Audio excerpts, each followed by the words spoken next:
بسم اللہ الرحمن الرحیم۔ السلام علیکم۔ شروع اللہ کے نام سے جو نہایت مہربان رحم کرنے والا ہے۔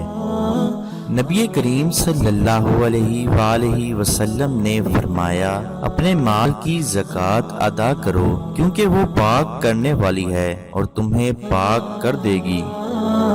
نبی کریم صلی اللہ علیہ وآلہ وسلم نے فرمایا، اللہ تعالیٰ ہر افطار کے وقت لوگوں کو جہنم سے آزاد کرتا ہے اور یہ رمضان کی ہر رات کو ہوتا ہے۔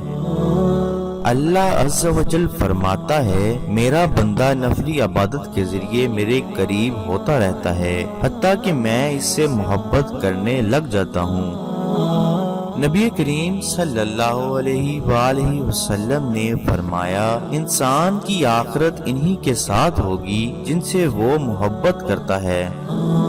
سیدنا انس رضی اللہ تعالی عنہ سے مروی ہے کہ جب ماہ رجب داخل ہوتا، رسول کریم صلی اللہ علیہ وآلہ وسلم دعا فرماتے، اے اللہ ہمیں رجب اور شعبان میں برکت عطا فرما اور ہمارے لیے رمضان میں بھی برکت عطا فرما۔ نبی کریم صلی اللہ علیہ وآلہ وسلم نے فرمایا، جس شخص نے نماز میں مجھ پر اور میرے اہل بیت پر درود نہ پڑھا تو اس کی نماز قبول نہ ہوگی۔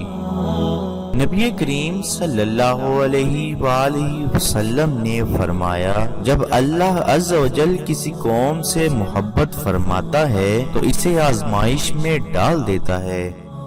نبی کریم صلی اللہ علیہ وآلہ وسلم نے فرمایا، جب اللہ عز و جل میری امت میں سے کسی شخص کے ساتھ بلائی کا ارادہ کرتا ہے تو اس کے دل میں میرے صحابہ کی محبت ڈال دیتا ہے۔ نبی کریم صلی اللہ علیہ وآلہ وسلم نے فرمایا، جہنم کی آگ بروز جمعہ کے علاوہ ہر روز بھڑکائی جاتی ہے۔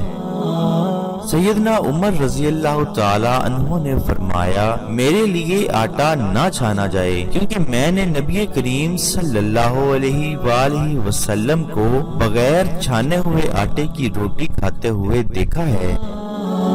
سیدنا عمر رضی اللہ تعالی عنہ نے فرمایا، حضرت علی رضی اللہ تعالی عنہ کی محبت آگ سے چھٹکارا ہے۔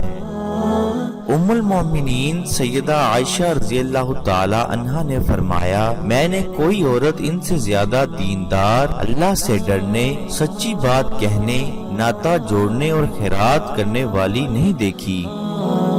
سیدنا جنید بغدادی رضی اللہ تعالی عنہ نے فرمایا، مومن کے لیے دنیا سے آخرت تک کا سفر آسان اور ہلکا ہے۔